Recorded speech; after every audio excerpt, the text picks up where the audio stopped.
Hello दोस्तों, कैसे हैं आप। मेरे चैनल पे आपका बहुत बहुत स्वागत है। जैसा कि आपको एक जानकारी है, मेरे प्रिय विद्यार्थियों, मेरे प्रिय स्टूडेंट्स, मेरे दुलारे, मेरे प्यारे प्यारे, मेरे योद्धाओं, आपसे एक बात कहना चाहता हूं। क्या आपको पता है कि जैसे बोर्ड एग्जाम, जैसे जो साइंस का आपका पेपर है वो काफी नजदीक है, ठीक है। बोर्ड पेपर आपका काफी नजदीक है और उसके बाद आपको मैंने बताया था कि मैं आपको electricity and magnetic effect of current पे वन शॉर्ट वीडियो में दे चुका हूं।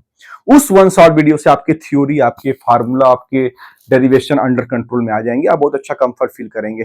आफ्टर दैट जब आप किसी न्यूमेरिकल को देखेंगे तो उसमें आपको कंफर्टनेस दिखेगा। एज वेल एज एक वीडियो मैंने आपको और दिया हुआ है जिसपे मैंने 40% न्यूमेरिकल इलेक्ट्रिसिटी के, 40% न्यूमेरिकल मैंने मैग्नेटिक इफेक्ट ऑफ करंट के डिस्कस किए हुए हैं। अच्छे अच्छे स्टैंडर्ड क्वेश्चन डिस्कस किए हुए हैं, तो आप उसको भी देखेंगे तो उसके बाद आप और ज्यादा कंफर्टनेस फील करेंगे। आफ्टर दैट आज मैं कुछ क्वेश्चन डिस्कस करने वाला हूं।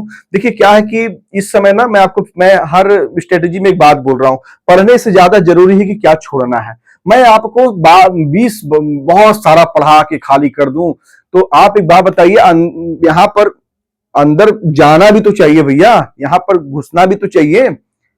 अब जैसे मान लीजिए आपने पहले बहुत अच्छा पढ़ा हुआ है, पढ़ा रहा हूं, आपका रिवीजन हो रहा है। जो बच्चे नहीं पढ़े हुए नए नए हैं या जिसका तैयारी 10-5%, 20% की है, अब उनको मैं पूरा पढ़ाने लगूंगा। मान लीजिए इलेक्ट्रिसिटी पढ़ा रहा हूँ, पूरा मैग्नेटिक इफेक्ट ऑफ करंट पूरा एकदम फिर से एकदम स्टार्ट कर रहा हूँ, सब कुछ समझा रहा हूँ। तो ऐसा मैं नहीं कर पाऊंगा, ऐसा मुझे करना भी नहीं चाहिए। क्यों? क्योंकि इस समय आप भाई आपका माइंड का लेवल देखते हुए मुझे आपको वही चीज पढ़ाना है कि जिसका इंपॉर्टेंट, जो मतलब बहुत ज्यादा इंपॉर्टेंट है।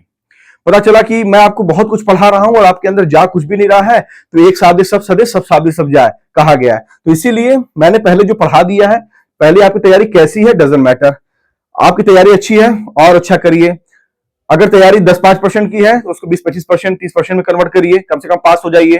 30% की है 50-60%, 80% करिए, 70% करिए। मेरा क्या कहने का मतलब है, मैं आपको जो एक प्रॉपर स्ट्रेटेजी दे रहा हूं, इस समय मैं आपको वही चीज बताऊंगा, वही चीज पढ़ाऊंगा जो बोर्ड एग्जाम में पूछी जाते हैं। मैं आपको सब कुछ नहीं बताने वाला, मैं आपको वर्तमान में सब कुछ डिस्कस नहीं करने वाला। समय इतना है ही कहां। अभी आपके मैथ्स के एग्जाम है, मैथ्स के बाद इंग्लिश है, इंग्लिश के बाद फिर आपको सब कुछ देखना है ना भैया। खाली आपको फिजिक्स थोड़ी देखना है, ठीक है ना। आपको केवल मैथ थोड़ी देखना है, और भी सब्जेक्ट देखने हैं ना। तो आपके हिसाब से ना मैं चलूंगा। अभी थोड़ी कि मैं आपको मतलब क्या बोलते हैं एकदम बर्डन डाल दूं कि नहीं देखो बाबू ऐसा है कि लाइट की पूरी चैप्टर, इलेक्ट्रिसिटी की पूरी चैप्टर। समय कहाँ है इस समय। जितना समय बचा हुआ है, समय के अभाव को देखते हुए, समय की गंभीरता को देखते हुए, टीचर की एक मोरल रिस्पॉन्सिबिलिटी होती है कि बच्चों के लिए केवल वही करे जिसमें बच्चे कम समय में ज्यादा आउटपुट और कंफर्टनेस फील करें। तो मुझे लगता है इसीलिए कि मैं उसी टॉपिक का डिस्कस करूंगा, चाहे क्लास 10th के लिए चाहे 12th के लिए, जो रिगार्डिंग बोर्ड एग्जाम है, काफी इंपॉर्टेंट है। तो ट्राई टू अंडरस्टैंड, ओके। और मुझसे जुड़िए। जुड़ने का सेंस क्या है कि जैसे मान लीजिए आपने मेरे चैनल को सब्सक्राइब किया, मैं कुछ भी अच्छा अच्छा वीडियो डालूंगा ऑब्वियसली नोटिफिकेशन आपके पास पहुंचेगा, उसका आप लाभ लेंगे। बहुत सारे बच्चे ऐसे होंगे जो आगे चल करके क्या बोलते हैं साइंस में बायो लेंगे, चाहे मैथ लेंगे, फिजिक्स तो कॉमन होगा ना आपका। जब फिजिक्स कॉमन होगा तो पढ़ाने का तरीका आप देख ही रहे हैं। कुछ कमी है तो आप कमेंट करेंगे, मैं उस पर इंप्रूवमेंट करूंगा, ठीक है। आप कमेंट करिए कि हाँ सर यहाँ पर एक क्वेश्चन में ये दिक्कत हो रहा है। आप अधिकार से बात करिए, वी आर फैमिली, हम लोग परिवार जैसे हैं। आप आदेश करिए, ठीक है ना। आप कहिए, आदेश का मतलब मैं फिर कह रहा हूं कि गुरु को आदेश नहीं किया जाता, उसके लिए मैं थोड़ा सा आवेश में बोल गया। लेकिन मैं ये कह रहा हूं कि आप मुझसे अगर कहेंगे, अधिकार से कहिए, सॉरी, आदेश आदेश शब्द साइड करते हैं, अधिकार से। अधिकार से कहिए कि हाँ हमारे सर हैं, सर थोड़ा सा ये वाला आप देख लेते तो हमारे लिए बहुत अच्छा होता। हम क्यों नहीं देखेंगे, हम आप ही के लिए हैं भैया। तो हमारे आपसे मोरल एक मोरल रिस्पॉन्सिबिलिटी है मेरी कि मैं आपके लिए बेस्ट से बेस्ट करने का प्रयास करूं, ठीक है। एक वादा करता हूं फिजिक्स में और मैथ में, wait and watch, after physics I will discuss on math. आपको दिक्कत नहीं होगा, थोड़ा सा समझो भाई मेरे को, थोड़ा सा साथ दो यार दोस्त, साथ दोगे तभी कुछ कर पाऊंगा। चलो एक क्वेश्चन ना थोड़ा देखते हैं। A student made an electric circuit shown here to measure the current through the two lamps। यहां पर देखो एक शब्द लिखा हुआ है। देखो एक स्टूडेंट है ना, उसने एक इलेक्ट्रिकल सर्किट बनाया ना, shown here to measure the current through two lamps ना। देखिए दो लैंप्स बने हुए, 1 2, ओके। आपको क्या बताना है। देखिए पहला क्वेश्चन इसका ये है कि are the lamps in a series और पैरेलल। जो पहला क्वेश्चन इसका आया कि इसके जो लैंप्स हैं क्या है, इसके जो लैंप्स हैं पहला जो क्वेश्चन आया, इसके जो क्या है, लैंप्स हैं वो सीरीज में है और किसमें है, पैरेलल में। किसमें है, इसके जो लैंप्स हैं वो सीरीज में है या पैरेलल में। तो मुझे एक बात बताइएगा थोड़ा सा, ये आपका क्या लगा हुआ है, सेल, और प्लस से क्या निकलता है भैया, हाई पोटेंशियल से करंट निकलता है, लोअर पोटेंशियल पे जाता है। तो यहां करंट आएगी तो कहां तक आएगी भैया, यहां तक आएगी। यहां पर करंट कहां, यहां इस जंक्शन पे आने के बाद करंट दो भाग में डिवाइड हो जाएगी। मान लेते हैं इस करंट का नाम है IA, और इस वाले इधर करंट जो आ रही है वो कितना आ रही है, IB आ रही है। तो इसका मतलब ये हो गया कि ये वाला जो लैंप है, इस लैंप में कौन जाएगा, IA करंट जाएगा। तो जब इस वाले लैंप में IA करंट जाएगा तो IA फिर यहां आते हुए फिर ऐसे नीचे आएगा, फिर यहां पर आएगा, फिर इस वाले लैंप से भी कौन जाएगा, IA ही जाएगा। तो जब IA करंट ही दोनों लैंप से जाएगा, तो आपको एक जानकारी मैंने दिया हुआ है अपने इलेक्ट्रिसिटी के वन शॉट वीडियो में, ठीक है। क्या दिया हुआ है कि अगर करंट सेम है तो वहां पर किसकी बात हो जाती है, सीरीज कॉम्बिनेशन की बात हो जाती है। वहां देख लीजिएगा, सीरीज कॉम्बिनेशन की बात हो जाती है। कब, जब आपका I क्या है, सेम है, करंट आपका क्या है, सेम है, तो उसमें किसकी बात हो जाती है, सीरीज कॉम्बिनेशन की बात हो जाती है। तो यहां पर एक बात बताइएगा, जब इस वाले लैंप से IA करंट जा रहा है, इस वाले लैंप से IA करंट जा रहा है, इसका मतलब करंट सेम है, तो दोनों लैंप से करंट सेम जा रहा है, IA जा रहा है। इट मींस दैट जो दोनों लैंप होंगे, बोथ लैंप, जो बोथ लैंप होंगे वो किस कॉम्बिनेशन में होंगे, तो सीरीज कॉम्बिनेशन में। किस कॉम्बिनेशन में होंगे, सीरीज कॉम्बिनेशन में होंगे। जो बोथ लैंप होंगे वो क्या किसमें होंगे, सीरीज कॉम्बिनेशन में होंगे। तो यहां पर आपका क्या हो गया, are the lamps in series of parallel. तो आपका पहला आपको क्लियर हो गया कि हाँ, जो दोनों के दोनों लैंप होंगे वो किसमें होंगे, सीरीज में होंगे। क्यों, क्योंकि दोनों लैंप में जो करंट जा रहा है वो क्या जा रहा है, IA जा रहा है। क्यों, क्योंकि आप यहाँ पर देखिए IB यहाँ जाएगा, जाने के बाद यहाँ से फिर ऐसे होते हुए फिर उसके बाद करंट यहाँ पर आएगा, यहाँ पर क्या कौन मिल जाएगा, यहाँ पर IA मिल जाएगा, और यहाँ पर क्या मिल जाएगा, IB मिल जाएगा। यहाँ पर IA प्लस IB और दैट इज I आपका, फिर ऐसे करके जाकर के लोअर पोटेंशियल में जाकर के मिल जाएगा। तो पहले क्वेश्चन का आपने जवाब दे दिया कि जो दोनों के दोनों लैंप हैं, सॉरी कहाँ गया, हाँ ये वाला, दोनों के दोनों जो लैंप हैं वह किस कॉम्बिनेशन में है, तो सीरीज कॉम्बिनेशन में है, क्योंकि दोनों लैंप से जो करंट जा रही है वो क्या जा रही है, सेम जा रही है। सेकंड क्वेश्चन ये है कि the student has made a mistake in the circuit, what is the mistake. देखिए याद रखिएगा हमेशा कि जो वोल्टामीटर होता है, ठीक है ना, वोल्टामीटर को पैरेलल लगाया जाता है और अमीटर को सीरीज में लगाया जाता है। इसका भी डिस्कशन मैंने अपने इलेक्ट्रिसिटी के वन शॉट वीडियो में किया हुआ है। आप जब वीडियो देखेंगे तब ना समझेंगे, जब देखेंगे ही नहीं तो क्या समझेंगे। तो आपसे एक निवेदन है कि आप उसको देखिए, एक बार देखिए ना भाई, कॉपी पेन लो, एक बार देख लो, दूसरे बार मत देखो, जरूरत नहीं पड़ेगा। इसीलिए कह रहा हूं दूसरे बार के बारे में, जो बार बार बोला दूसरे बार मत देखो मत देखो, मतलब क्या, मतलब उसमें जरूरत ही नहीं पड़ेगा। कॉपी पेन लेके बैठोगे ही, एक एक बार को समझोगे ही, एक अच्छा एक नोट्स तुम्हारे माइंड में तैयार हो जाएगा, वो उसका पूरा का पूरा प्रभाव तुमको एग्जाम पे दिखेगा। और एक बात, साइंस में कितना समय बचा हुआ है, 25 तारीख को साइंस है, तो साइंस में आपकी केमिस्ट्री होंगे, बायो होंगे, फिजिक्स होंगे। आपका तैयारी क्या नहीं है उससे मैं कुछ डिस्कस नहीं करना चाहता, लेकिन फिजिक्स आपका अंडर कंट्रोल हो जाएगा तो कम से कम आपको एक लगेगा ना कि यार चलो मेरा फिजिक्स कंट्रोल हो गया। तो फिजिक्स कंट्रोल हो जाएगा आपका, कैसे हो जाएगा, दो वीडियो को एक एक बार देखो, इलेक्ट्रिक और magnetic effect of current. Light के लिए बता रहा हूं, एक दो दिन रुक जाओ, लाइट के लिए मैं बता रहा हूं।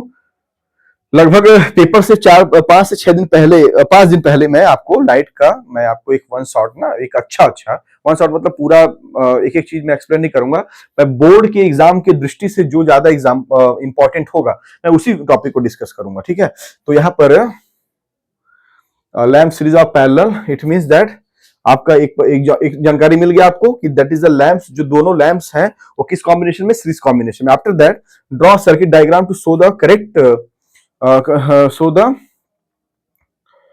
Correct way to correct the circuit, use the proper circuit symbol in your diagram, ठीक है। उससे पहले क्या था, इसमें मिस्टेक हमको चेक करना था, तो मिस्टेक में हमने क्या किया, इधर देखिए ध्यान से, यहां पर आप देख रहे होंगे कि जो लैंप्स के अक्रॉस ये अमीटर लगा हुआ है, अमीटर का काम क्या होता है, टू मेजर द करंट। ये किस फॉर्म में लगा हुआ है, पैरेलल फॉर्म में।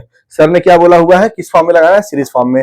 क्यों लगाना है, इसका चर्चा हमने इलेक्ट्रिसिटी के 1 शॉर्ट वीडियो में किया हुआ है, वो आप देख लीजिएगा। तो यहाँ पर जो मिस्टेक बच्चे ने किया, स्टूडेंट ने किया, और कहाँ किया कि जो अमीटर था उसको कैसे लगाना था, सीरीज में लगाना था, और लगा के कहाँ रख दिया, पैरेलल लगा दिया। तो उसका मिस्टेक हमको समझ में आ गया। ठीक है, ये वाला दूसरा क्वेश्चन सॉल्व हो गया। तीसरा क्वेश्चन आप देख रहे हैं, draw a circuit diagram to show the correct. तो एक बात सिंपल सी बात है, सेल आपका है ही, सेल आपका सीरीज में लगा हुआ है, सेल आपका क्या लगा हुआ है, सीरीज में लगा हुआ है, इसमें कोई दिक्कत नहीं है। और आफ्टर दैट आपको क्या करना है, बस कुछ नहीं करना है, लैंप है ही, लैंप किसमें है, सीरीज में है, तो लैंप आपका सीरीज में रहेगा, और अमीटर जो आपका पैरेलल लगा है उसको पैरेलल से किसमें लगा दीजिएगा, सीरीज में लगा दीजिएगा, आपका सर्किट कंप्लीट हो गया। तो मुझे लगता है कि इतना काम आप कर सकते हैं। तो इस एक क्वेश्चन का सॉल्यूशन मैंने आपको कराया और आशा करता हूं आपको समझ में भी आया। ठीक है, आफ्टर दैट हम लोग सेकेंड क्वेश्चन को डिस्कस करते हैं। Electric heater is connected to the 230 volt main supply, a current of 8 ampere flow through the heater. देखो क्या है, पहला है कि पोटेंशियल डिफरेंस की वैल्यू दी है 230 वोल्ट एंड आई का वैल्यू दिया हुआ है 8 एम्पियर। हमसे पूछ क्या रहा है, how much charge flow around the circuit each second. देखो टी की वैल्यू भी दिया हुआ है 1 सेकेंड कह रहा है, और हाउ मच चार्ज हमसे क्यू पूछ रहा है। अब यहीं पर देखो थोड़ा सा हमको ध्यान देना, कैसे करेंगे। तो आपको एक बात पता है, क्या पता है निकालना है क्यू। तो आई इक्वल टू क्या होता है, आई इक्वल टू क्या होता है, आई इक्वल टू होता है that is Q by T. तो क्यू कितना हो जाएगा, आई इंटू टी। आई कितना है 8 एम्पियर, टी कितना है 1 सेकेंड, तो आपका 8 कुलाम, ये आपका क्यू आ गया, ये आपका क्यू आ गया, 8 कुलाम आ गया। ठीक है ना, I equal to Q by T होता है, Q equal to I into T हो गया। आई की वैल्यू 8 एम्पियर दिया हुआ है और टी का वैल्यू 1 सेकेंड बोल रहा है, इस सेकेंड बोल रहा है ना, इस सेकेंड। तो कितना हो गया, 8 1 जा 8, और क्यू जो चार्ज होता है उसका यूनिट क्या होता है, कुलाम, तो 8 कुलाम हो गया। How much energy is transferred to the heater this second.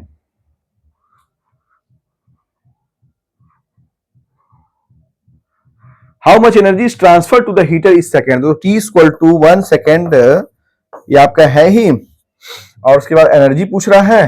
तो आपको और आपको क्या पता है एनर्जी में, जैसे आपने क्या निकाला, अभी क्यू निकाल लिया, क्यू कितना निकाला आपने, दैट इज 8 निकाला, और भी की वैल्यू कितनी पता है आपको 230, और आपको एनर्जी पूछ रहा है। तो भी इक्वल टू क्या होता है, डब्ल्यू बाई क्यू। तो डब्ल्यू यहां से निकाल लीजिए, क्या हो जाएगा, भी इंटू क्यू। अभी कितना दिया हुआ है 230, क्यू कितना दिया हुआ है 8, इसका आप क्या कर देंगे मल्टीप्लीकेशन। तो जो आंसर आएगा वो आपको क्या आ जाएगा, जूल आ जाएगा, वो आपको क्या निकल जाएगा, वर्क डन निकल जाएगा। और आपको पता है कि एनर्जी इक्वल टू क्या होता है, अमाउंट ऑफ वर्क डन, तो आपकी एनर्जी निकल जाएगी, that is 230 into 8 joule. Okay,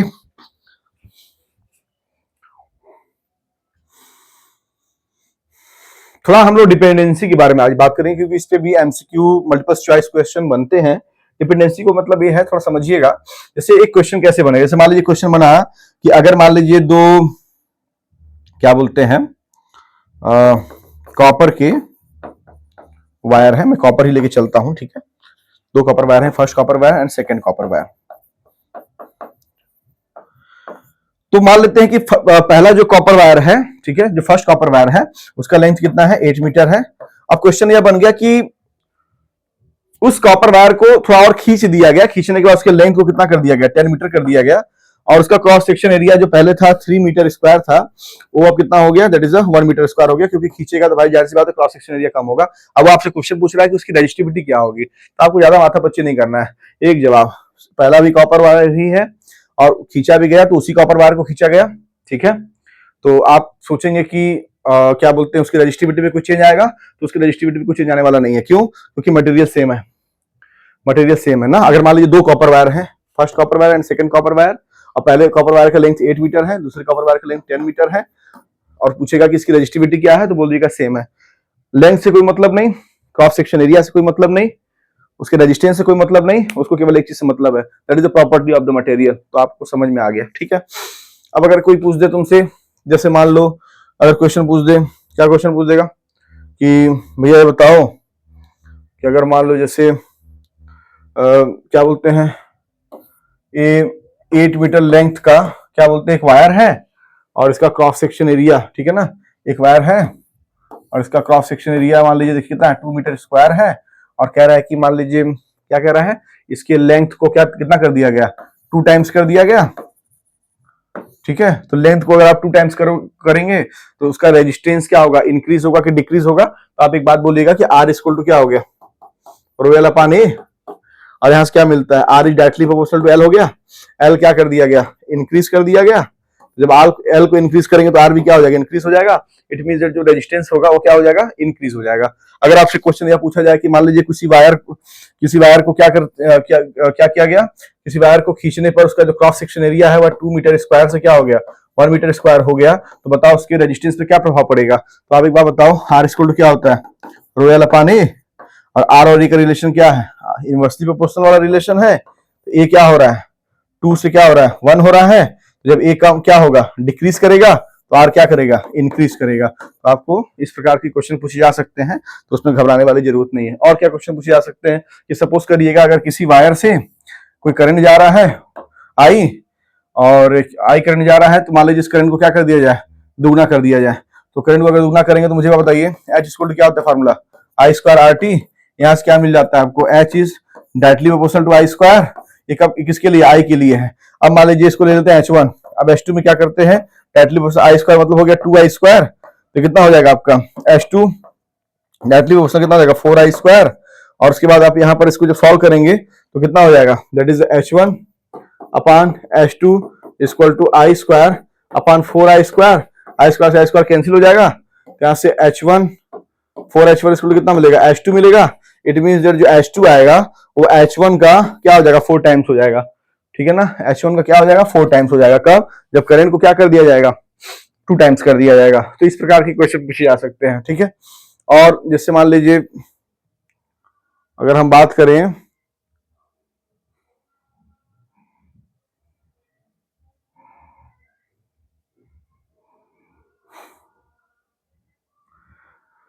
एक क्वेश्चन लिखा हुआ है कि magnetic field lines do not cross each other. तो अगर बताइएगा, अगर मैग्नेटिक फील्ड लाइंस अगर एक दूसरे को क्रॉस करेंगी तो क्रॉस करने पे इस पॉइंट पे कितने टेंजेंट आ जाएंगे, दैट इज 2 टेंजेंट आ जाएंगे। तो जब 2 टेंजेंट आ जाएंगे तो जो मैग्नेटिक फील्ड के डायरेक्शन मिलेंगे आपको कितने मिलेंगे, 2 मिलेंगे। पर एक ही पॉइंट पे 2 डायरेक्शन क्या पॉसिबल है, क्या इज इट पॉसिबल, आप खुद बोलेंगे कि हाँ sir this is not possible. Okay, तो magnetic field lines do not cross each other. Why? Because एक सेम पॉइंट पे 2 टेंजेंट आ जाएंगे, 2 टेंजेंट, तो tangent gives the direction of the magnetic field.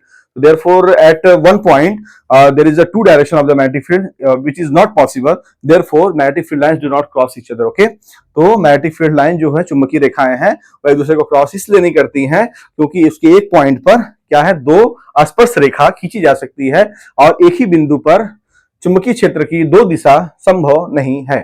ठीक है, तो ठीक है, कभी कभी हाँ एक क्वेश्चन देखिए, the force experienced by a current carrying conductor placed in a magnetic field is the largest when the angle between the conductor and the magnetic field is. मुझे एक बात बताइएगा, हाँ मैं थोड़ा फास्ट क्यों पढ़ा रहा हूं पता है, बोर्ड एग्जाम में भी फास्ट करना है।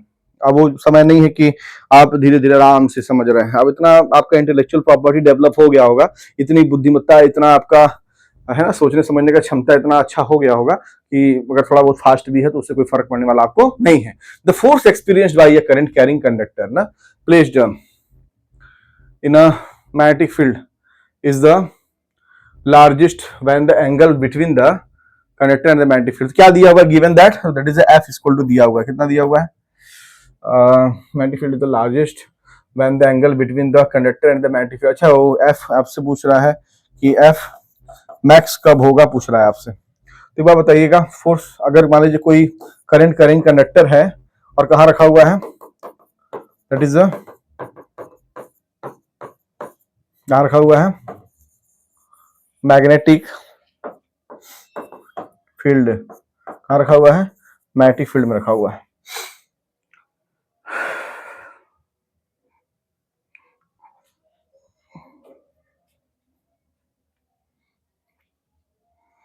ठीक है, कहाँ रखा हुआ है, मैग्नेटिक फील्ड में रखा हुआ है। ऑब्वियसली क्या एक्सपीरियंस करेगा, फोर्स एक्सपीरियंस करेगा। क्या एक्सपीरियंस करेगा, फोर्स एक्सपीरियंस करेगा। जब फोर्स एक्सपीरियंस करेगा तो कितना एक्सपीरियंस करेगा, आपको जानकारी है क्या होता है, F equal to formula that is I B L sine theta. इसको वेक्टर फॉर्म में कैसे लिखते हैं, F equal to I that is L cross P. मतलब जो एंगल होता है वो किसके किसके बीच का होता है, बी और एल के बीच में एंगल होता है। इट मींस दैट मैक्सिमम कब होगा, तो मैक्सिमम होने के लिए आप एक बात याद रखिएगा हमेशा। ठीक है, क्योंकि देखिए अगर मान लीजिए थीटा इक्वल टू 0 ले लेते हैं ये पूरा का पूरा वैल्यू फोर्स क्या हो जाएगा, 0 हो जाएगा। अगर थीटा की वैल्यू कितना ले लेते हैं, 90 ले लेते हैं, तो एफ स्क्वायर कितना हो जाएगा, I into B into L, that is the maximum value. ठीक है ना। तो एक बात याद रखिएगा, अगर थीटा इक्वल टू 90 डिग्री होगा तब उसके बाद जो फोर्स आपका होगा उसकी वैल्यू क्या होगी, मैक्सिमम होगी। कब, जब करंट कंडक्टर को कहाँ रखा गया है, मैग्नेटिक फील्ड में रखा गया है। तो ये सब की जानकारी आपको होनी चाहिए। और क्या है,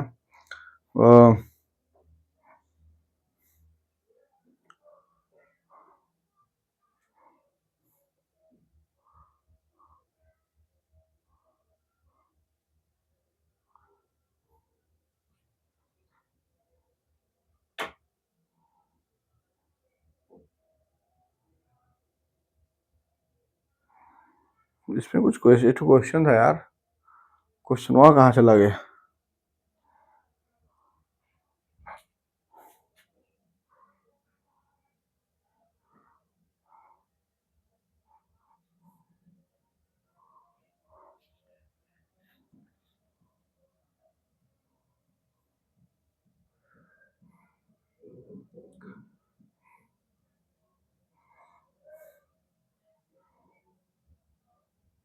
क्वेश्चन वहां कहाँ चल गल हो।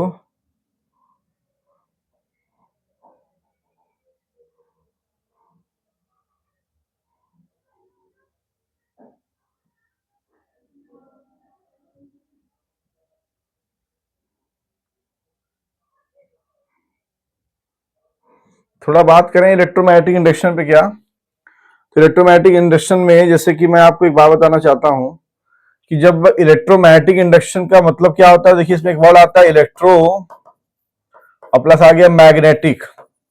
और इलेक्ट्रो का मतलब कहने का संबंध कहां से हो गया, करंट से हो गया, और ये मैग्नेटिक मतलब हो गया कहने का मैग्नेट से हो गया। मतलब इसमें करंट और मैग्नेट की बात की जाती है। ठीक है, जब करंट और मैग्नेट की बात की जाती है तो फैराडे एक्सपेरिमेंट क्या कहता है, जैसे मान लीजिए सपोज करिएगा एक कॉइल है, मैं आपको समझाया हूं उसमें देख लीजिएगा, मैं आपको एक छोटा सा रिवीजन करा रहा हूँ छोटा सा। और इसमें गैल्वेनोमीटर लगा दिया गया, ठीक है, और यहाँ मान लीजिए मैग्नेट है, ठीक है, ये मान लीजिए नॉर्थ पोल है, ये क्या आपका साउथ पोल है। मैग्नेट को आप इसके पास लेकर के आ रहे हैं।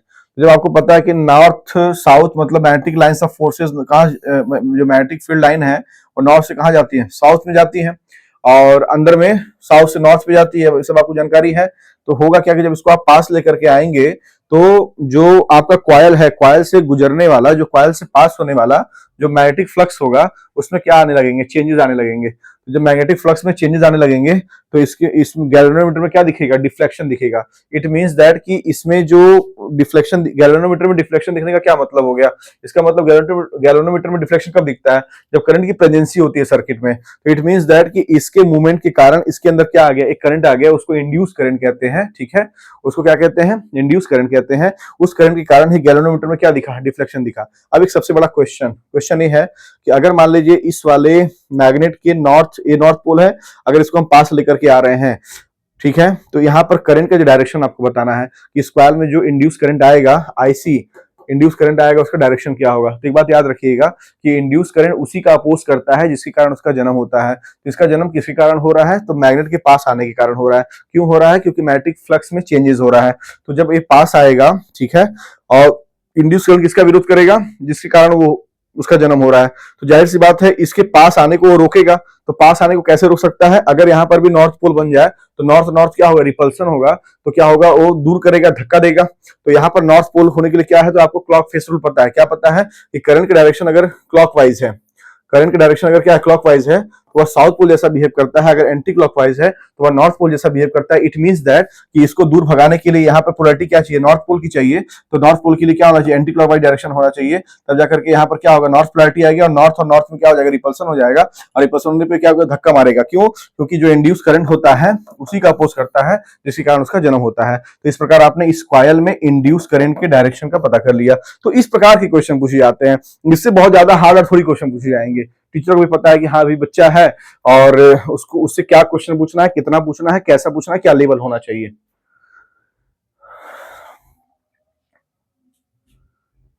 ठीक है, तो इस प्रकार के क्वेश्चन को आप कर लेंगे। उसके अलावा और मुझे नहीं लगता कि और कोई बहुत ज़्यादा तामझाम वाला क्वेश्चन, मैं बहुत सारा 20 टू क्वेश्चन कराऊँ आपको, 50 टू क्वेश्चन कराऊँ, ऐसा कुछ कराने वाला नहीं हूँ और ऐसा कुछ अभी कराना भी नहीं चाहिए। क्यों नहीं कराना चाहिए मुझे? क्यों? क्योंकि अभी-अभी मैं आपको बहुत ज़्यादा पढ़ा दूँ। हाँ, मैं ये कर सकता हूँ कि चूँकि अगर जो बच्चे अच्छा खासा पढ़े हुए हैं उनका मैं जैसे मैं पढ़ाऊँगा तो रिवीज़न हो जाएगा।